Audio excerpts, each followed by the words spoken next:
Hi and welcome to this fortnight's video blog, which aims as normal to take simple leadership thought and expand it a little bit in order to hopefully help you flourish in whatever situation you find yourself in leading in life or an organisation.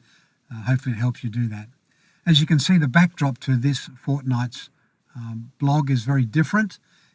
I'm actually in Adelaide, recording this in Adelaide, which is a city about 2,000 kilometres from where I live in Brisbane. My wife and I have taken a few days window that we had to visit some ageing relatives in Adelaide who we haven't seen for a long time. It's also, you can see it's in a car. I'm recording this in a car. Please be aware the car is not moving. I'm not driving. It's not breaking the law. I'm just sitting here. But you need to know that there are cars passing by. There are dogs barking in houses nearby. There are mums pushing prams around the place.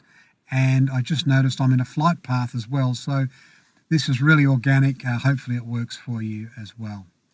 The leadership thought I want to share, and I want to share it this time, but actually extrapolate it a little bit more in maybe 3 or 4 following video blogs, is that leaders make decisions, but how?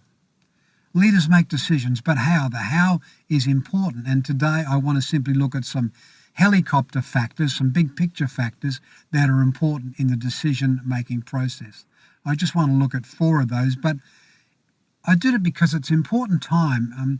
Here we seem to be gaining a little bit more optimism, a little bit more positivity about the future, and maybe some decisions we've put on hold during the COVID season. We're now starting to think about how can we make those decisions and update those decisions. And so that's why we look at leaders make decisions, but how is important. So I want to share 4 factors, as I said, big picture factors, and they're not necessarily sequential.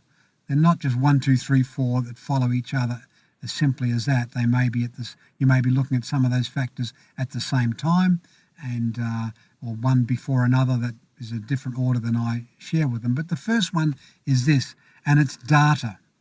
Data is really important. Now, it's been a while for me to come that I'm not normally by nature a data-driven person. So it's taken a while to come to this, but I've realised that good data that is well researched and well presented and reported is actually a very healthy thing in understanding the environment and the nature of a decision you're about to make. It is more objective than your subjective thoughts, and it will actually help balance maybe the natural propensity you have. You may have a natural propensity for optimism, and this will actually help you, and you might come to decisions with rose-coloured glasses. This actually helps you get some objective view of it. You may have a natural propensity for pessimism, and so you're very hesitant about making decisions, but data can actually show you that it's a real possibility. So data is a friend if it's well researched and well reported and well presented. The second one is discernment, and discernment brings in the more subjective view. It's actually looking at the decision ahead and weighing up whether it's a good decision, weighing up in your mind and in your thoughts whether it's a good decision. It brings that subjective view in, helps you in the waiting time. Is it the right time? Are there other factors I need to take into account? Do I need to do a bit more research? Do I need to ask some other people and bring some other people into that process? It's a much more subjective view, and it adds that subjectivity to the objectivity of data. It's really important that we understand that discernment base. It's what we sometimes call instinct or gut, going with your gut or going against your gut. If you're a person of faith, we sometimes call it conviction. It's just that sense of inner knowing this is the right way, or there's a caution there, or a check that we should wait before we do something. That's the discernment side of decision making. The third area is the whole issue of discussion. And this is the importance of collaboration. It's where we bring other people into the process. It's getting the right people in the room. It's getting the right people around the table, and it's irrespective of title.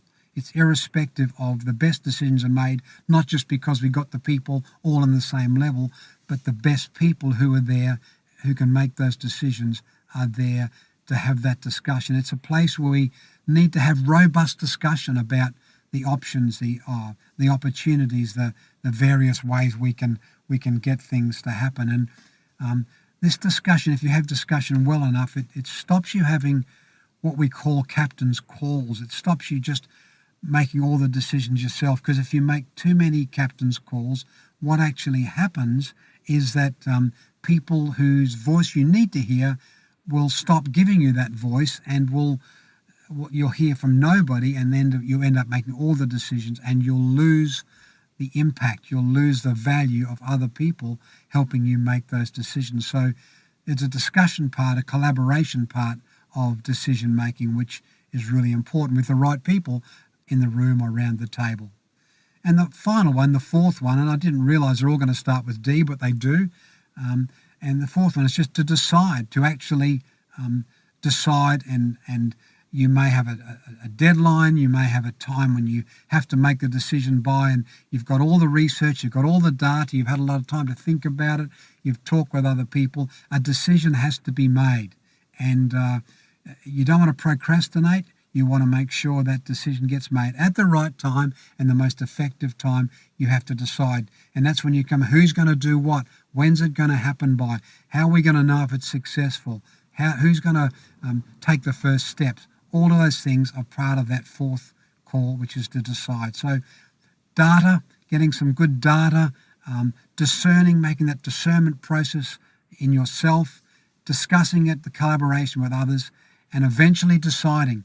I think they are the key factors in the decision-making process. As I said, that's going to be the basis for the next few video blogs where we look at that in a bit more detail, some of those areas in a bit more detail. So hope that's been helpful this time. If it has, don't forget to give me feedback. I'd love feedback. It's on LinkedIn or Facebook or on the website timhanna.com.au. As I said before, now on the video channel. All of these vlogs are now on the video channel Tim Hanna. So you're welcome to make some comments there as well. In the meantime, till next fortnight, stay well and take care.